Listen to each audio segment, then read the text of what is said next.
السلام عليكم ورحمة الله. اليوم ان شاء الله نقدم لكم زوج ديال الانواع ديال الحلوى اللي معمرين بالعقده ديال الكاوكاو. تابع معايا المقادير على بركة الله. وغادي نبداو على بركة الله. غادي نبدا بالعجين. غادي نستعمل هنا كيلو ديال الدقيق الفورص الابيض النوعيه الجيده اللي كنغربلوه. كنزيد عليه شويه ديال الملحه. كنزيد على الملحه 2 معالق ديال السكر كلاصي، وكنزيد عليهم 250 غرام ديال الزبده حيوانيه. صافي كنحاول ندمج الزبده مع الدقيق، نبسبسهم مزيان. عاد كنزيد عليهم نص كاس ديال الزيت مع معلقه كبيره ديال الخل، وكنجمعها بمزار. انا استعملت الزبده ما دايباش، كنخدمها مع الدقيق مزيان.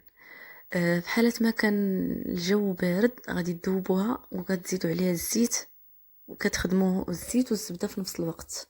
مهم بعد ما دمجت الزبده مع الدقيق حاولت نبسبسهم ورجعتوا على هذا الشكل كيف ما كتلاحظوا معايا. دابا كنزيد عليهم نص كاس ديال الزيت، وغادي نعاود نبسبسهم زائد معلقه كبيره ديال الخل.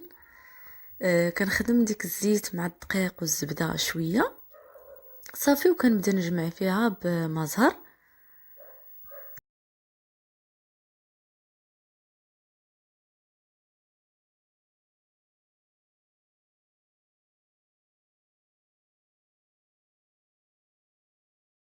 غادي نبدا نخوي مزهر بشويه بشويه وانا كنجمع في نفس الوقت باش ما تجراش لكم تاني بزاف. لان غادي تبغيو تخدموها، اللهم تكون لكم شويه بين وبين ما قاصحه مرطبه. هنا من بعد ما خدمت العجين ديالي انا قسمتها على 3 ديال الكرات.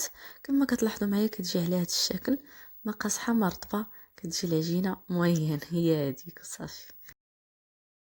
عندي هنا كيلو ديال الكاوكاو اللي حمرته في الفران وقشرته وديته طحنته. من بعد ما كطحنوا الطحنه الاولى كتزيدوا عليه الطحنه الثانيه، كتزيدوا عليها 300 غرام ديال السكر كلاصي صافي، وكتعاودوا تطحنوه مزيان باش كيولي لكم بحال هكا عاقد.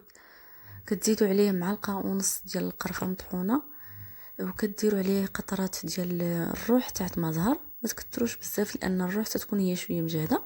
صافي كنحاول نخلط القرفه مع الروح ديال المزهر مع العقده ديال الكاوكاو مزيان، كندمجهم مع بعضياتهم. وانا هنا زدت نص معلقه ديال القرفه، اذا كديروا 2 معالق صغار ديال القرفه مطحونين صافي. كتخدموها وكتجيكم على هذا الشكل بحال هكا اللي كتكور لكم في يديكم. ودابا غادي نسرح العجين ديالي اللي كنت كورتها ودرتها في بلاستيكه. غادي ندلكها مزيان حتى كتولي رقيقه، واللي عنده الماكينه ديال العجينه راه كدوزوها فيها ديك الرقيقه. وكتجيكم على هذا الشكل هذا صافي. وكتكوروا العقده ديال الكاوكاو كرات صغيورين وكتحطوها في الوسط ديال العجينه ديالتكم صافي. وكتحاولوا تجمعوا العجين على الكره ديال العقده ديال الكاوكاو صافي. كيف ما كتلاحظوا معايا على هذا الشكل كتحاولوا تحيدوا ديك العجينه اللي تكون زائده من التحت باش ما تجيكمش غليظه.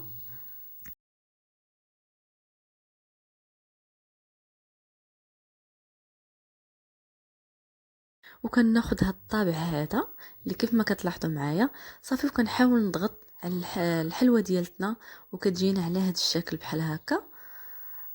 كل وحده كنصايبهم وكنحطهم وكنرجع نضغط عليهم بالطابع.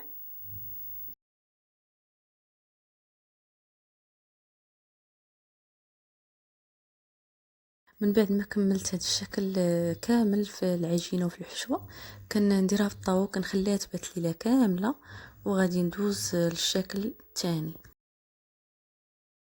وهذا هو الشكل الثاني اللي هو ديال حلوه الشهده صافي. حتى هو كنسرح العجين ديالي فوق سطح العمل حتى كتولي لي رقيقه، وكنكور العقده ديال الكاوكاو وكنحطها في كل مربع صافي. وفي كل وحده كنجمع العجين ديالي مع وسط هذيك العقده ديال الكاوكاو.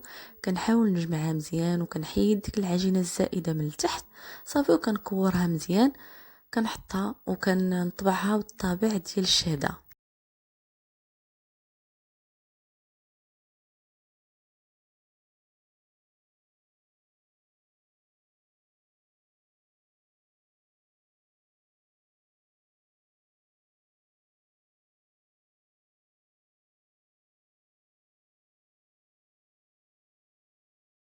وهذا هو الطابع باش كنبدا نطبع.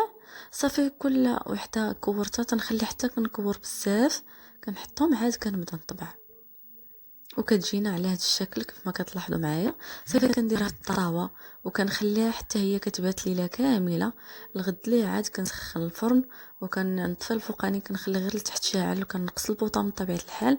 صافي كندخلهم في الران هي والحلوه الاخرى اللي حتى هي باتت ليله كامله، والصباح تقبتها بالابره كيف ما كتشوفوا معايا.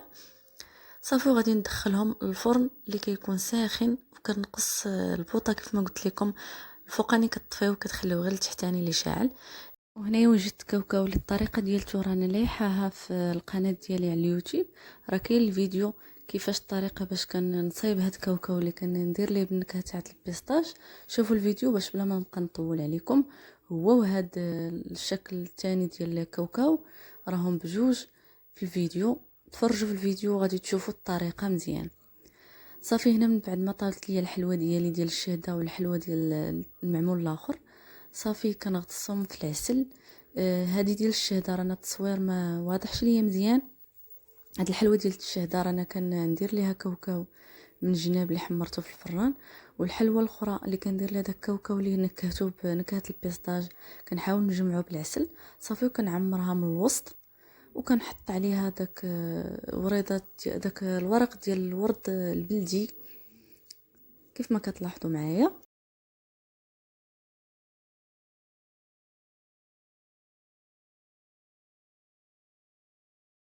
الا ما بغيتش نلصق لكم الورد كتغطسوه بشويه ديال العسل باش يلصق لكم فوق كاوكاو. صافي كنكملوا الحلوه ديالتنا اللي غطسناها في العسل وزيناها بكاوكاو.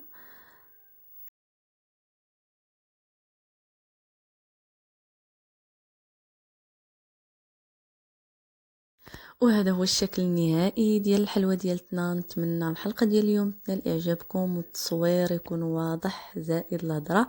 سمحوا لي الا ما وصلتش لكم مزيان. نتمنى الحلقه ديال اليوم تنال اعجابكم وشكرا على المتابعه.